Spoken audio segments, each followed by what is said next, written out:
it's about that time. Are we ready? I said, are we ready? Yeah, all right. Everyone, give it up. So much noise, so much applause. Backstreet Boys, okay? Bill Duke, Richard Chaves. Come on, let's go.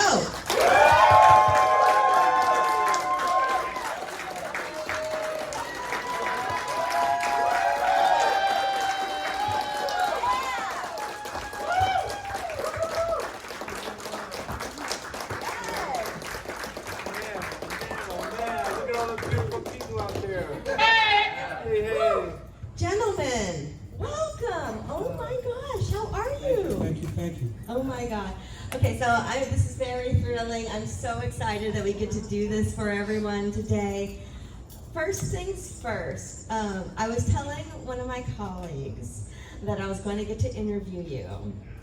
And he told me that I had to ask you a question, Mr. Duke. Okay. He said, and this is a direct quote word for word. Can you ask Bill Duke why he didn't get to direct more awesome movies? Because he's a big fan of your directing. He loves your directing work so much, as do I. And this is part of your career. I didn't realize how much you had done that I absolutely adore. Thank you. So you have so many fans of your directing, not just your acting. So I wanted to start off by talking to you guys about some things that were not Predator related. I'll start with you. You directed some episodes of some of my favorite shows. One of them is Tour of Duty. Can we please talk about your experiences on that amazing war drama? Well, I think we were Yeah? Mm-hmm. was in Hawaii and worked with some wonderful actors and some great writers too, script-wise. Yeah. So it was a pleasure, And, the times that we weren't acting, we were in Hawaii and we had a good time. So it was great being there. What were some of the challenges of filming in Hawaii? Well, we didn't really have a lot of challenges, because we had a great crew, and they went through everything before we got on set. So if there was a problem of any kind, they just cleared the problems out. There you go. Great crew. Another one of your films that I love, and so did my colleague, Sister Act 2. Yes, right? It's such a great, fun film. Thank you. And some people think that is the superior one. They liked part 2 better than part 1. Can we talk about your experiences of filming that? Yeah, let's hear it. Well, working with the great Whoopi Goldberg, I mean, she is talented, but also good people, good spirit. So being in an environment like that, it's not really work, it's like a camaraderie, a sister brotherhood. So it was a great experience, really was. On the acting side, you did one of my mom's favorite movies ever, Bird on a Wire. Yeah. Right? Can we discuss Bird on a Wire for a little while? When you're working with actors like that, and a good director, it's hard work, but also it's fun. Because you believe in the script, what they're talking about, and working with, as I'll say again, collaborations are so great. Amazing. Thank you. Sorry. He's a little afraid. I'm very afraid. Last time, now if you listen to the podcast, some of you will know that I do have a love for certain 90s CBS television shows, okay? Last time I talked to you, I was fangirling because you did an episode of Walker, Texas Ranger. Oh, yeah. Can we talk about your experiences on that? Oh, I got some good stories about that. Can you hear me? Am I on? Yes, sir. You're on. Yeah. So Walker, Texas Ranger, of course, Chuck Norris is a fabulous man, incredible man. And the director of that particular episode, his name was Tony Mordante. And Tony Mordante was in West Side Story. Yeah, Okay? action. Oh, man. He's a great director. And so I worked with a couple of the people. I met Natalie Wood at a movie one time in Westwood, and I got to meet Tony Mordante and a couple of the other actors. So it was really thrilling to work with Tony, because West Side Story is probably one of my favorite movies of all time. and Chuck was really great. And I got to tell you, the craft service, the food on that show, Walker Texas Ranger, was incredible. The best. I mean, Bill and I down in Mexico, we were eating bugs in the food. Man. It was, protein. But hey, when we got down to when I got to Dallas, it was a great city. Had a wonderful time. Of course, the crew was great. Tony was great, and Chuck was very, very kind. And the food. They knew that Chuck would kick their ass if there wasn't good food, right? I'm sure that was it. Chuck would have a. The grub's gotta be good. But it was great, being in Dallas. I did a wonderful play in Dallas. I worked a couple of times there. And, Texas, and it's a great state, and some wonderful people from there. And of course, Chuck has been in Texas for a long time. Really long time. Great show. Well, I mean, this is an accidental perfect segue. You did episodes of Dallas, the show, right? Oh yeah. I did a guest star on Dallas, and which was really a great show. There's some stories that you'd love to tell, but you can't. Okay. But Dallas was a great show. We filmed at the Arbitrarium in Los Angeles to substitute for South America. I guess it was Jock Ewing that got lost down in South America. And so I was part of the rescue team that was helping to find him. And there was a couple of great guys that were in it. I got to meet all the guys. I didn't get to meet any of the girls. This is like, but I got to meet all the guys from the show. Wonderful experience, and they took really good care of us. I had a great time. Last but not least, you did one of my dad's favorite movies, Witness. Witness, yeah. Witness. I had a small part in Witness, but I'll tell you a story. I was in the room. I was in the police sections, okay, where the little boy, okay, finds out, and he points to the guy that he sought to, kill. Danny Glover, yep. Yes. So that day, okay, God, I'm forgetting names.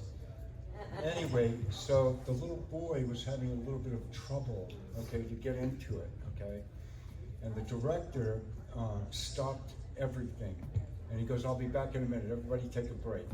And he runs downstairs, okay, and he comes back up with, in those days it was a cassette, okay, cassette tape, okay, and he goes, "There's not going to be any sound.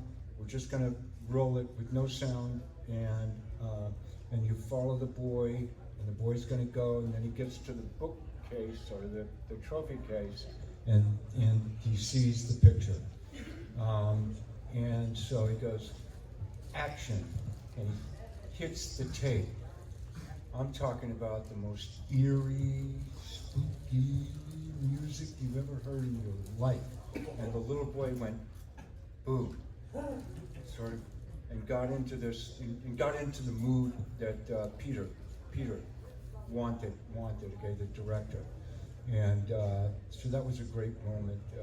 I learned a lot from the show and being around the Amish, and of course there was some really incredible actors. I think it won the Academy Award for Best Picture, and yeah, a blessing.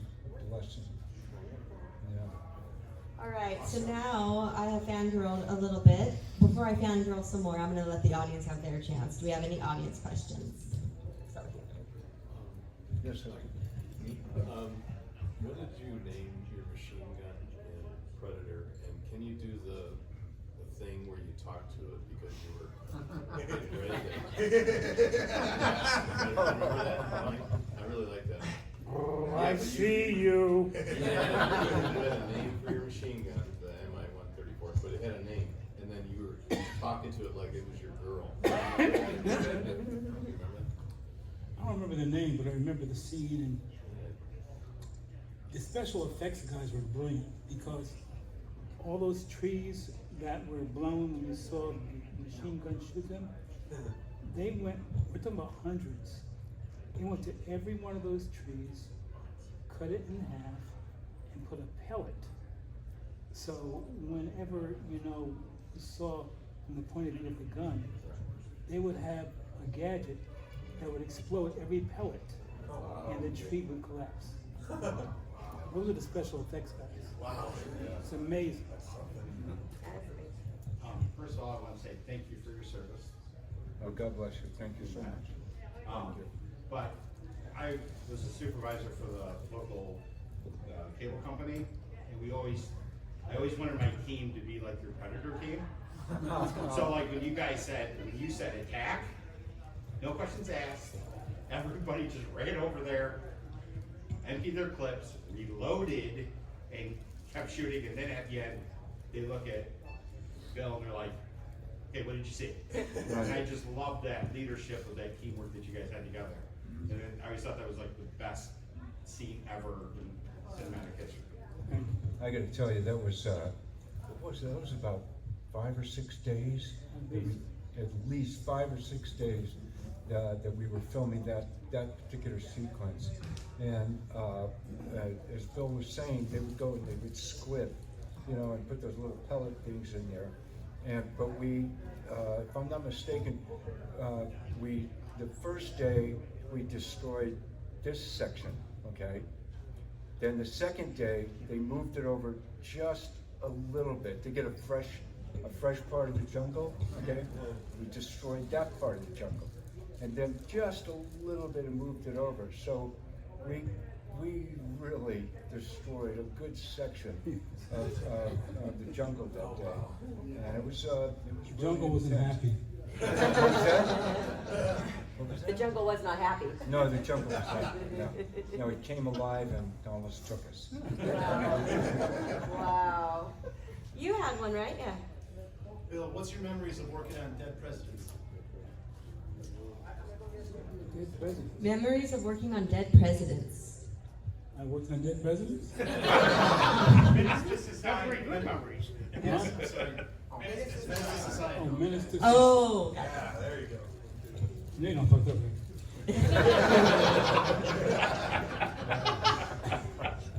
With the Hughes brothers, it was a good. Those brothers as directors and writers, they write and direct. Really, really talented. Also, they know how to work with actors.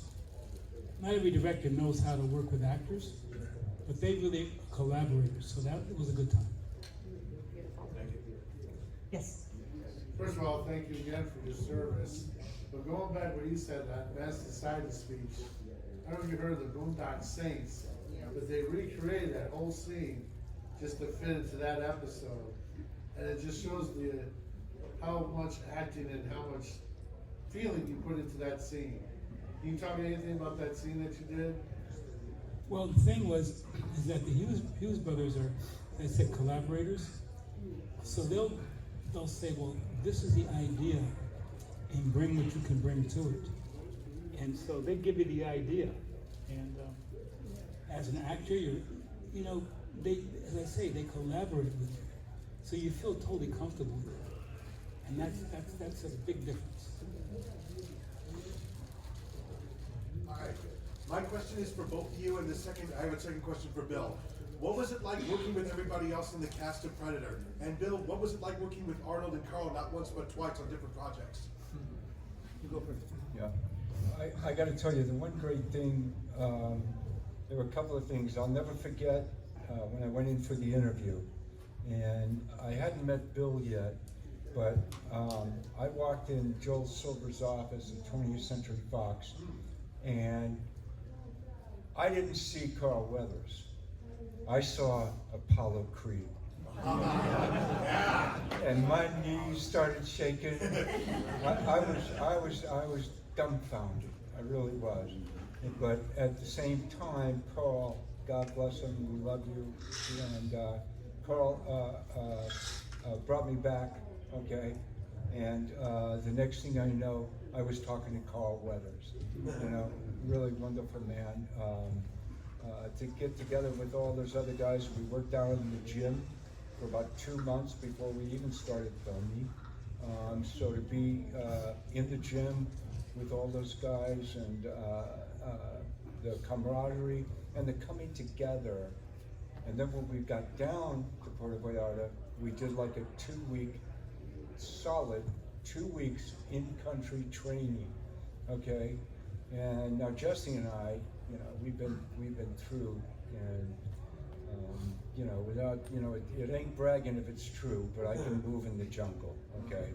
I've gone through that, so that was an incredible experience for all of us to really come together as a team, and I think it shows in the movie that we work together as a team, both in the gym and in like an in-country training when we got down there to work with Jesse and Sonny and Carl and Mr. Duke. I mean, I get emotional when I think about it and the memories of it. It was one of the great moments of my life, truly, to meet everybody and work with everybody.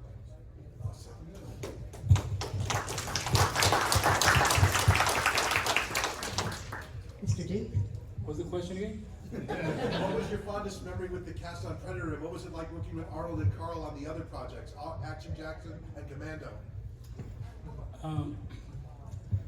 Predator, and I think I've said this before,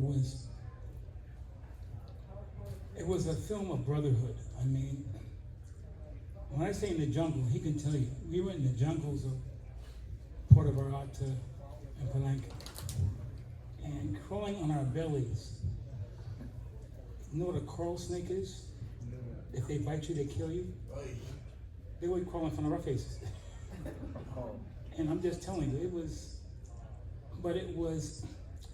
and I think I've said this before, but I think I told you, did I tell you about the food cart? Yeah, no, go. Well, we had a caterer, and he surrounded the tent with, you know, netting. And they would give us the food. In the first couple of days, every time we got food, there were bugs in it. We would say, take that crap back, we're not eating that. And the caterer would say, I'm not putting bugs in the food, we're in the middle of the jungle. And by the end of the week, it was called protein. Because there was no more food to eat. Yeah. That was it, right? Yeah. Working with those two gentlemen, Kyle Weathers, great actor, but also kind spirit. Yeah. And if you know him, you know, he was one of those people that humble, caring, and he came prepared. Arnold also, working with Arnold and Sven, his trainer, remember Sven? No, Sven Olithor. We used to get up, what time of the morning was it? I think it was either 5 or 6. I think it was 5 o'clock every morning except for Sunday. In the morning, and run how far? A long way. And then come back and work in the gym. A lot of weights. Before we shot. Yeah. Dang, yes. So it was a good training experience, and working with Arnold, and he can tell you, you know, Arnold comes prepared. Yeah. So when you work on a set with Arnold, you better bring your best. So it was a great experience. Yeah, it was really cool. I remember, I gotta tell one story. At that particular time, thank God I don't smoke cigarettes anymore, but I was smoking cigarettes for a little while, okay? And whenever Arnold would see me with a cigarette, okay, he would come up from behind me. A lot of times he'd grab it. Richard, give me the pack. He'd take the pack, and I'd crush it, and then he would turn to Sven and go, Sven, cigar. Right? And he'd clip it for me, okay, and he'd put it in my mouth. He'd go, Sven, light Richard's cigar. Okay? So I stopped smoking at that particular time. But man, I mean, I did not know really how to smoke a cigar. So there were a bunch of times when I went, ooh, I'm inhaling too much. But no, but that was, and Sven really threatened. He was with us every day in the gym, every day on the set, and he was a good man. And I think, if I'm not mistaken, he was world's strongest man. To back that up, Oh, yeah. it's a true story. You thought Arnold was strong, right? Sven was his trainer. And one day he tells us, "You think Arnold's strong? Come here, Arnold. Put your arms up." And Arnold put his arms up like this. Sven went behind him, put his hands under Arnold's elbows, and lifted him in the air like this. Wow. Oh, wow. It's a true story, right? Oh yeah. That's a true story. Oh, he was incredible. He was Sven incredible. was great. Great guy, really nice, funny. He was funny. It was Sven that made out my exercise sheet, which I still have somewhere in a box. But I got to pull that out, James. I got to get that. But it's a very succinct. Usually it was always abdominals. Every day abdominals. The core. For sure, the core. And then the next day would be upper body. The next day would be lower body. But every day, the abdominals, leg lifts, sit-ups, and I got to tell you, it put me in good stead for a long time. It really, really did. How many weeks or months of training did you guys have to go through before you actually started filming? Remember? It was about 2 months. I got the call from my agent, Maggie Henderson. God bless you, Maggie. And right after I got the part, and she goes, "Richard, I just got a call from Arnold's office, and he would like to see you in the gym, Gold's Gym on Main Street in Venice at 5 o'clock tomorrow morning." I said, do I have to? Richard, be at the gym at 5 o'clock, Gold's Gym on Main Street. So for almost pretty much 2 months before we even went down there. That's right. And then once we get down there, okay, I remember that we worked a couple of days. I did not get that the gym accompanied Arnold just about That's everywhere. right. So, The ballroom, in the ballroom, remember that? yep, down in the ballroom. And so I get a call about the third day, and it was Arnold. And he goes, "Richard, we've broken his sweat. Would you please come down and join us?" And it was like 5:30 in the morning after a 12-hour day, right? No, when the master speaks, you listen, You listen. and you do it. Yeah. Richard, can you talk any stories, anything about War of the Worlds? Oh wow, War of the Worlds. War of the Worlds. I was up for Star Trek Next Generation for the part of Data, okay, and it was between me and the young man that got it. And Maggie called me, and she said, "Richard, you didn't get it. Roddenberry said that you're too handsome." I mean, facts, right? And within, I think it was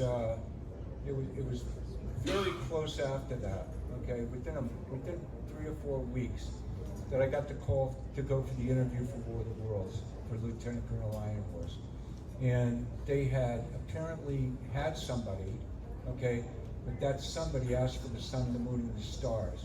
And they brought me in, and I must have interviewed 5 times for Greg and Sam Strangers, the producers, okay?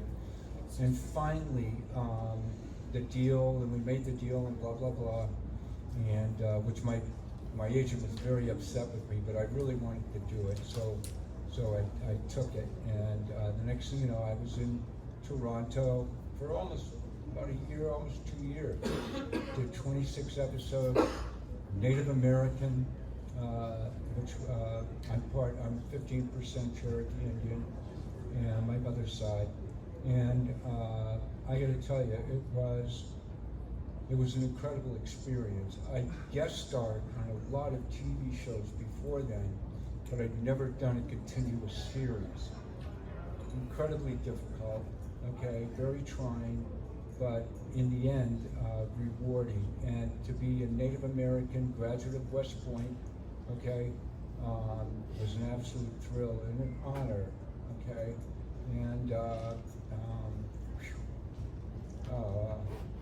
yeah, it was one of my greatest experiences, and I loved that guy. I really loved him a lot. Yeah, great show. Thank you. Yeah. So for both of you, as spectators and as creatives, it doesn't have to be anything you were involved with, but what's one of your favorite set pieces or action sequences from any film? That's a good question. Wow. I gotta tell you, they're so.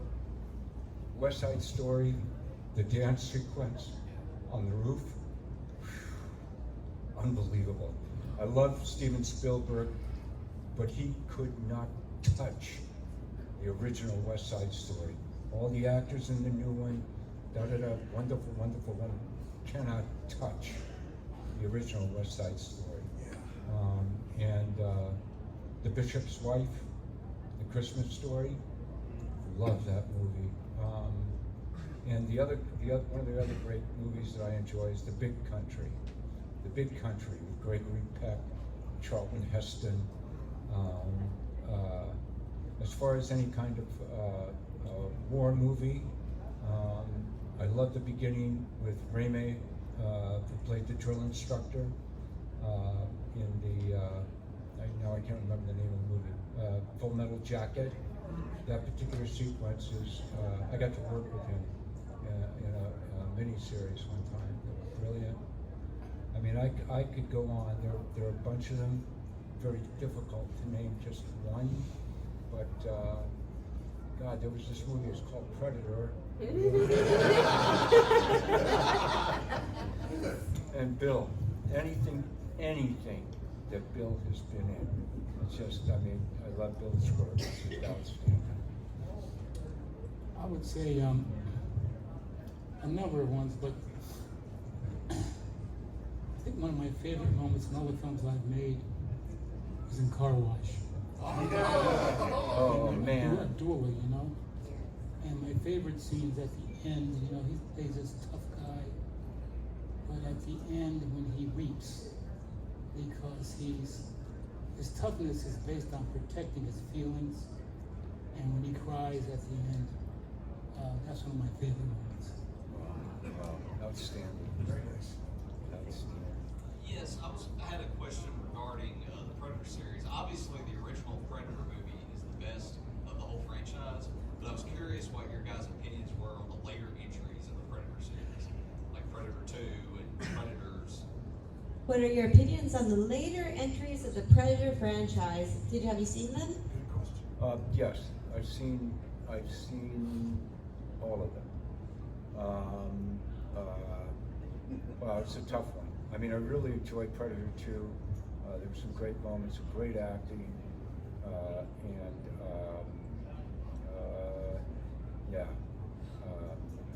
and the Prey, I think, was incredibly inventive. Okay, very inventive. They have a new one coming out called Badlands. Yeah, Badlands. Hello. Badlands, and that's coming out soon. And the one thing that I'm just so happy about is that it has continued, and we've got some great sequels that came after the original, and it keeps it alive, you know. But I will say this: just about everybody, okay, I don't know about you, Bill, but just about everybody that comes up, he goes, "Oh man, the first one, those," and you know, from the bottom to the top of my heart, it just fills me with pride, humility, and the knowledge that I am truly blessed to even have been a part of the franchise. Beautiful.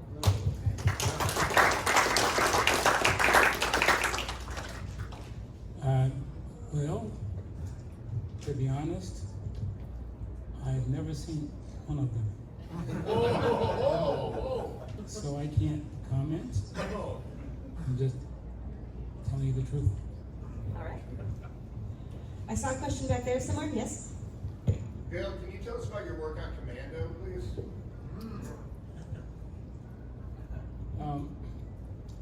Again, working with Arnold, and the character, it was fun. You know, it's like, you know, again, working with actors that take it seriously, not just as a job, but really get into the scenes and really get into their characters. People like Arnold and others, it really makes you kick your game up too. So I love working with not people who are acting, but they become the character. And that's one thing that Arnold does, and several actors that I've worked with really do. So it was like a collaborative experience. Anyone else right now? Did you come up with the idea to break the razor on your cheek in Predator? Yes. Did it hurt? Was it really painful? Well, no, you know, that was all artificial because they put the blood in the razor. So when you press the razor, that's when the blood came out. So there's no real blade. No. Right. But the thing about that scene is, you know, we're supposed to be these fearless heroes, but all of the soldiers that had gone in before us were all slaughtered. And so we were going into an environment where everybody who came before us was slaughtered. Yeah, right. We're supposed to be these heroes, but when you know you're going into that environment, something happens. Yeah. Anyone else? Steve? Bill, you and Jesse Ventura have a real close relationship in the movie, and I'm wondering, was that acting, or were you guys actually, did you have a real relationship? We had a good relationship. We were friends. We collaborated. You know, he's really great people, a great actor, very humble, and just, you know, he would do a scene that would be great, and he would ask the director, "You want me to do it again? Can I make it better?" Or, you know, his ego is not part of what he does. Beautiful. Do we have any in the back? I just want to make sure I get to every section of the room. Anyone back there? All right. Anyone else in the front? No? All right. Well, I will keep going. I'll wrap us up in about 10 minutes. We'll wrap it up. So, Mr. Duke, I hear congratulations are in order. This year, right, Heidi? Yes. You are going to be getting your star on the Hollywood Walk of Fame.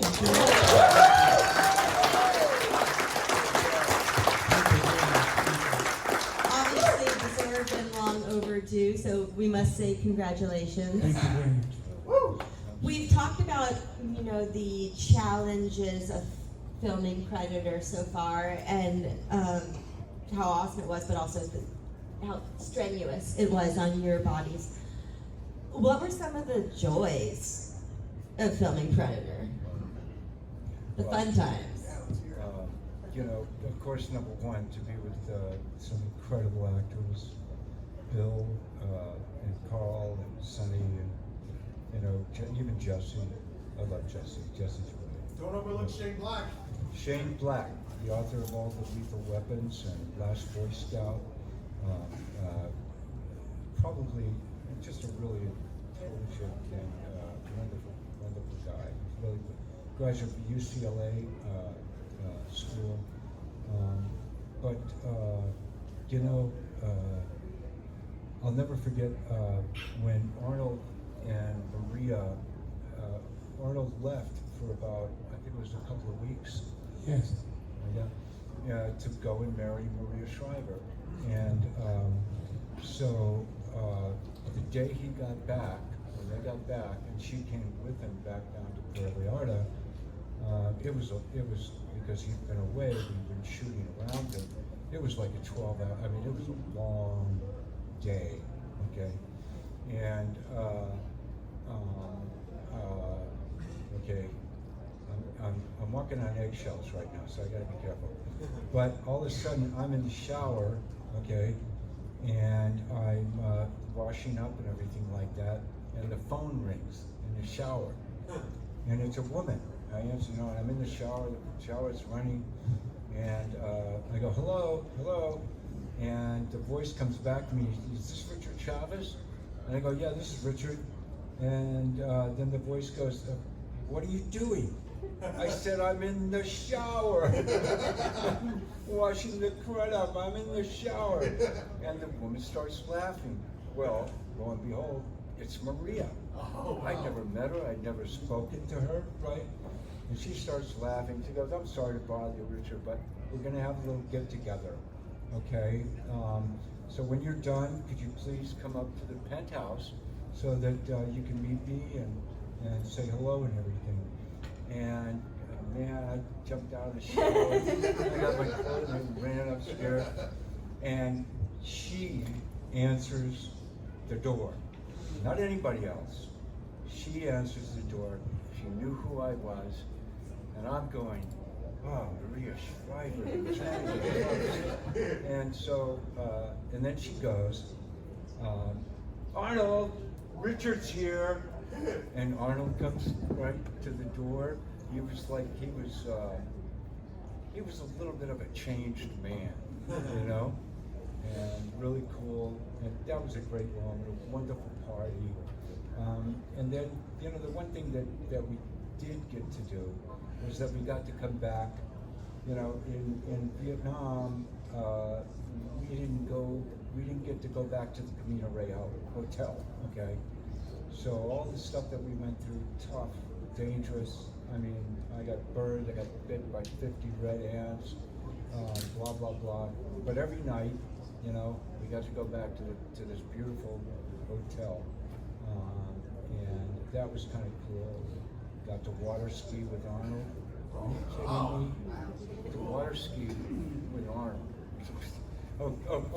So the first day that we go water skiing, the Mexican guys, you know, they had all the things, and Arnold he goes, are there any sharks out there, right? Any sharks at all? And the Mexican guys, well, you know, we've got some little ones. They maybe take a little toll. But you don't have to worry about that, right? But you know, that was, and the one of the things, Joel Silver went to the wedding, and when he came back, he brought all this food from Carney's Deli, from Carney's Deli in Manhattan. I mean, cheesecake, everything that you could bring from Carney's Deli. And there was a lot of food, and that was a great moment. And a bunch of moments that you know, I have in my memory, and I'll keep them in my memory. Mr. Duke, favorite moments of working on Predator? Favorite moments? Well, I said a couple of things. Just, I said the brotherhood, working with, we were under very extreme circumstances in terms of the environment, so we had to come together, and that was great. But one thing he didn't talk about, remember the club? He remembers the club. In Puerto Vallarta, you're talking about, yeah. There was a club there, and we used to almost shut it down because we had a good time at the club. Talk about it. Sir, yes, sir. You remember the time? So we went to this one club in Sunny Landon. God bless you, Sonny. That's right. Knucklehead. God bless you, man. And so it was a pretty famous club. We were all there, and I mean the champagne, you know, was flowing.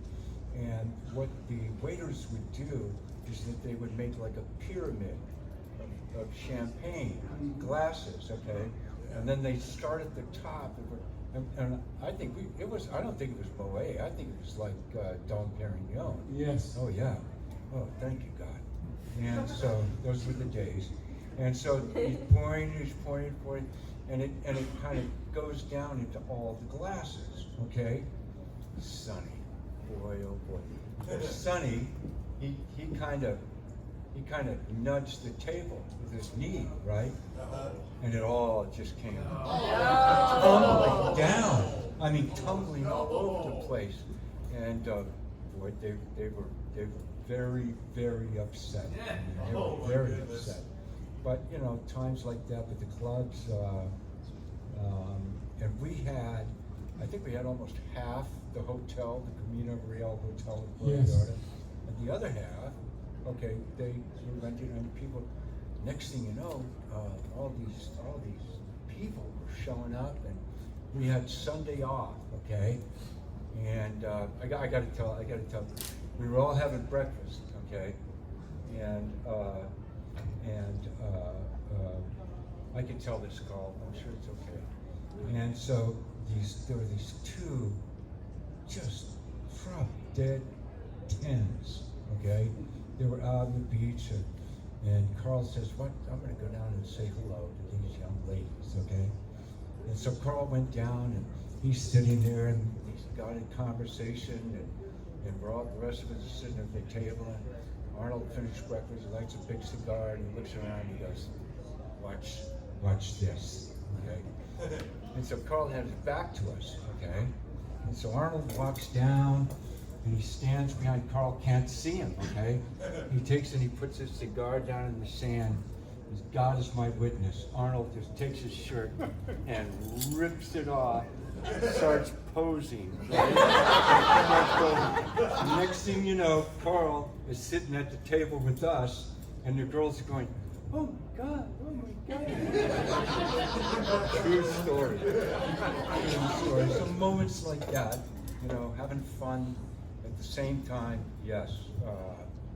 It was just, and I got to tell you, it was just like in Vietnam, when I was there,